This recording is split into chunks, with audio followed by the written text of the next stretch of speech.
City of Oak Harbor here, holding a hearing on an application for a conditional use permit for use of existing building for a child daycare facility. We've had a few of these over the last year. This is case number 2503-0009. As always in these hearings, staff will start off the hearing by giving us a summary of what the project is about.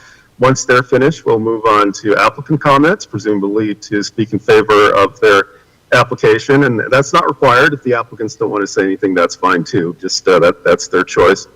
After that, we'll move on to public comments. If there are any members of the public out there, we'll make sure you have an opportunity to speak. That's whether you're in the meeting room or attending virtually, we'll get all of you in there and give you an opportunity to share your opinions or concerns, whatever you have there. After public input, then we'll move back to staff to answer any questions that were raised and supplement the record as they find necessary. Then the applicant gets final word, a final chance to present evidence in response to what's been presented before. After that, I get 10 business days, which is a couple weeks usually, to issue a final decision, and that final decision is appealable to Superior Court. Now, by state law, I'm not allowed to consider any evidence except that's what is shared today in the record. That way, everyone has equal access to the information that's used to make a final decision. And staff does give me a staff report ahead of the hearing, which identifies how the project meets the city's permit criteria. A lot of times there's a substantial amount of work that goes into these things. This is a fairly simple project, so not like others, but there's the staff report. We have Exhibit 2 is application materials, Exhibit 3 is the zoning and vicinity map, and Exhibit 4 is the public noticing documents. At this point, I just want to ask if anyone out there needs to see any of those documents or has any objection to their entry in the record. If you do, just raise your hand and say, I object, or say you object. And I'm kind of, let's see, it's kind of lost my screen here. Hold on a minute. Sarah, can you still hear me out there? Yes, you're still here for us. We hear you and see you. Okay. Oh, that's very strange. Okay, I can't find my window out there, but okay, so hearing, seeing no objection, we'll go ahead and admit the staff report in Exhibits 1 through 4 in total. And at this point then, who's going to be our staff lead on this one? Is that Mr. Lindgren? That is correct. Okay, Mr. Lindgren, go. Oh, let me swear you in. Just raise your right hand. Do you swear affirm to tell the truth and nothing but the truth in this proceeding? I do. Okay, great. Go ahead. Okay, so this is an application for conditional use for a property located at 910 Southeast Pioneer Way. The proposed use is a child daycare. There are some additional criteria or portions to the daycare that we included as part of our review of this.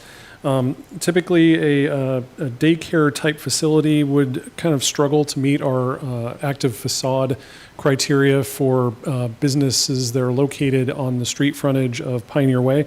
However, the applicant has given us more information that shows that she will be operating multiple days a week and is more of a kind of learning center that will be available more to the public than a typical daycare facility might be. So based on that, our review shows that there is a way that we can consider this to be meeting our active facade requirements through the clear glass and the activity within. We do kind of caution against approving more of these type uses because they are not retail or restaurant, and therefore kind of have an effect on the street that might be negative in that there isn't as much retail and kind of visitor activity going on. However, this one I think we decided is fine based on the active facade requirements. So the other requirements based for 182250, we found that the conditional use review, it meets all of the requirements of that. There are no special conditions that need to be met.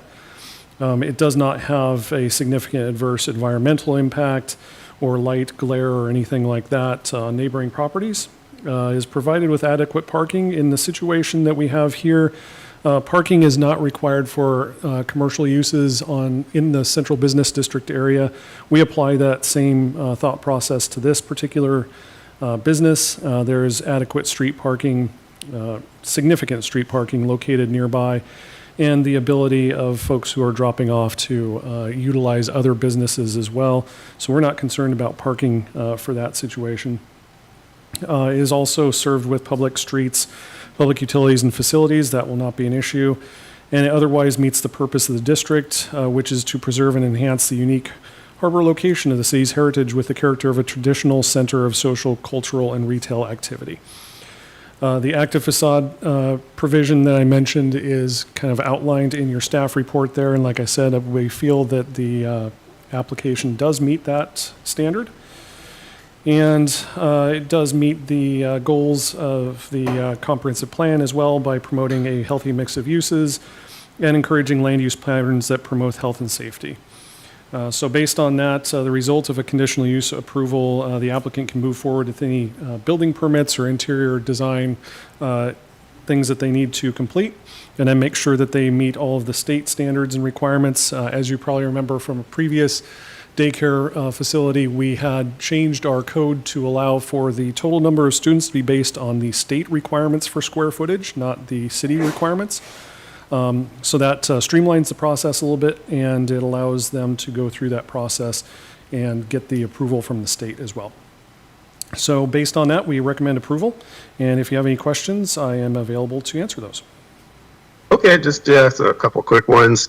I was kind of curious about the traffic. You said this is maybe more like a learning center than a daycare center, because my understanding of daycare centers is that they do have kind of a pretty busy morning drop-off period and an afternoon pickup period, which happens to often coincide with the AM and PM peak rush hours. Do you not see that happening in this case? Or, because it seems like if that would happen, that could be a problem on one of your downtown business streets. Yeah, so I'll let the applicant kind of discuss their schedule, but for the early drop-off, if you've been in downtown Oak Harbor, a lot of the businesses don't open until 10 or 11. They're mostly retail.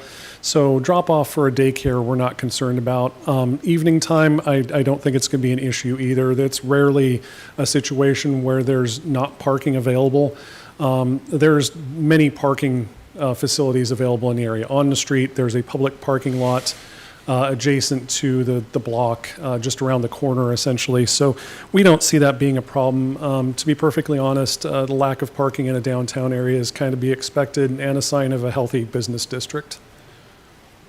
Okay. And I mean, do you have Public Works look at this for traffic issues and that kind of stuff, or is it just planning review? How does that work at Oak Harbor? Yeah, Public Works, all the departments look at these applications just as if it were a site plan review. They didn't have any comments for us, so we generally, we talked about it as staff and don't have any issues with that. Perfect. All right. Thanks, Mr. Lindiger.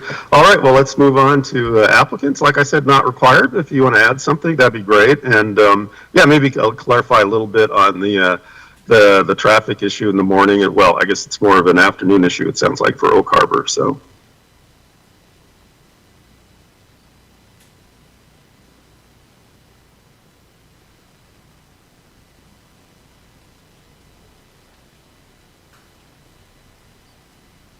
Hello, Mr. Oh, is this a good spot? Okay. All right. Yep, Hello, Mr. Obrecht. Let me swear you in. I'm Christine. Let me swear you in real Okay, quick. sure. Swear firm, tell the truth, nothing but the truth in this proceeding? Yes. Oh, perfect. Okay. And what's your name for the record? I'm Christina Elliott. I'm the attorney of, well, not the attorney of record, but I'm her attorney in this proceeding, in this matter. Oh. So as far as your questions regarding the drop-off and pickup schedule, as Mr. Lindenberg stated, the drop-off, we don't anticipate that being an issue. The pickup, they would be staggered, so that would also contribute to, a lack of a buildup of traffic. The other thing that's exciting is there is a coffee shop. I'm not sure how familiar with downtown Oak Harbor you are, but there is a coffee shop that's nearby. There's a lot of local businesses that would benefit, and we'd be really excited to see the parents who are dropping off, picking up, patronizing those local establishments. So overall, we are excited about this coming to Oak Harbor, and we think this would contribute to the local character and the businesses that are available in the area as well. Oh, yeah, and I've been through Oak Harbor many, many times, so. All right. Okay, well, was there something else you wanted to say, or? No, my understanding is that you have a copy of the letters of recommendation that were submitted in advance of this hearing.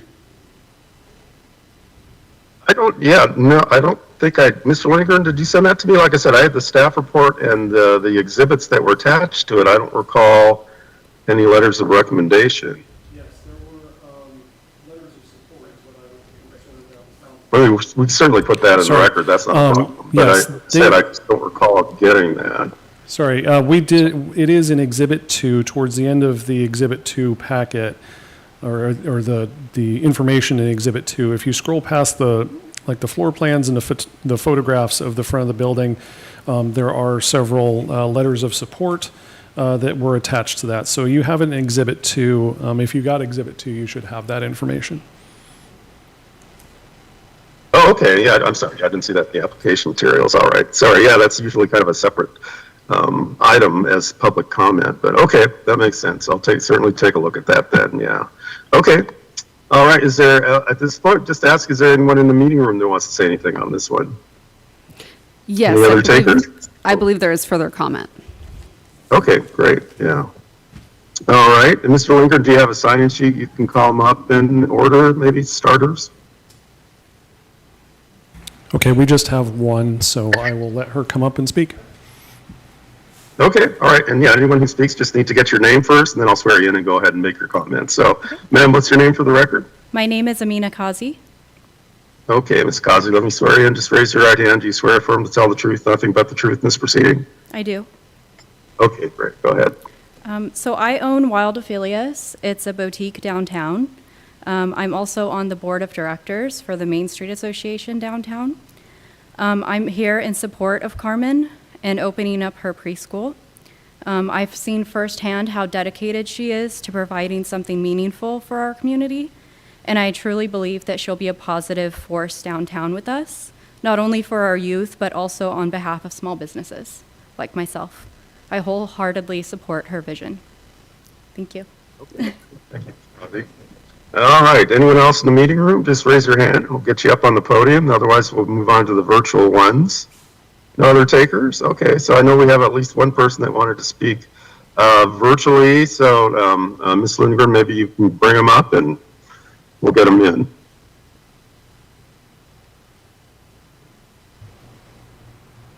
We do have somebody who's logged in to the remote meeting.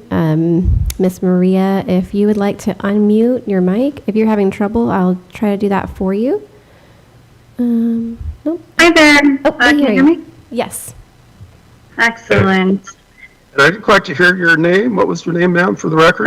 Maria Yasinski. Okay, Ms. Yosetsky, let me swear you in. Just raise your right hand. Do you swear affirm to tell the truth and nothing but the truth in this proceeding? I do. Okay, and for the record, just for our transcripts, your last name is spelled Y-A-S-L-I-N-S-K-I-Y, is that correct? That is correct. Okay, and just to let you know, your video isn't on. That's not a big deal, but in case you wanted it to be on, we don't see it. We just see an amplify in it. That's perfectly fine. Yeah. So go ahead. Video is not on purpose. Thank you. Okay, yeah, that's perfectly Excellent. okay. So I just wanted to come on here and express my strong support for this bilingual academy. I believe that it's an investment in both our academic excellence and holistic child development for Oak Harbor. The Bilingual Natural-Based Academy, it's a very innovative educational model that is much needed. It's a step toward preparing our children for a diverse, interconnected, and environmental conscious future. I know, with the naval base around and everything, there is some diversity. I believe with an academy that is bilingual is just gonna, really take us to the next level. The curriculum not only enhances students' cognitive development and communication skills, but also it promotes cultural inclusivity and global awareness. Again, just another bonus for Oak Harbor that is going into the right direction. The multicultural world is just, these are skills that are invaluable. The natural-based approach, integrating the outdoors into learning experience, it really helps foster. I have 3 young children, and I know that as myself being bilingual, it's just one of those things that it really opens up a whole new world for young children. It supports physical and emotional well-being and allows students to learn in a dynamic, hands-on experience with it being outdoors, and it really improves engagement and retention. Yep, and that is it. All right, anyone else who's in there virtually, just click on the raise hand button. It's going to be kind of at the top right of your screen if you're participating virtually. Don't see any takers there. And again, last call for people in the meeting room. No takers there. So I think, Mr. Lindgren, it's back to you at this point. If you have any additional comments to make. I don't have anything additional. Okay, all right. And applicants, any final comments? Again, not required, probably not necessary, but up to you. I'm not seeing any takers there. Now, this is pretty simple and straightforward application. I'll go ahead and close the hearing. And the land use hearings don't get much more simpler and straightforward than when you're kind of replacing one use with another in an existing building. It looks like staff has looked at all the impacts, traffic, of course, for this kind of use being the most important, and it doesn't appear there are any problems at all. And it's great to see so many uses being proposed in the community for children, that kind of thing. Obviously, you can't get enough of that. So, should be able to approve this pretty quick.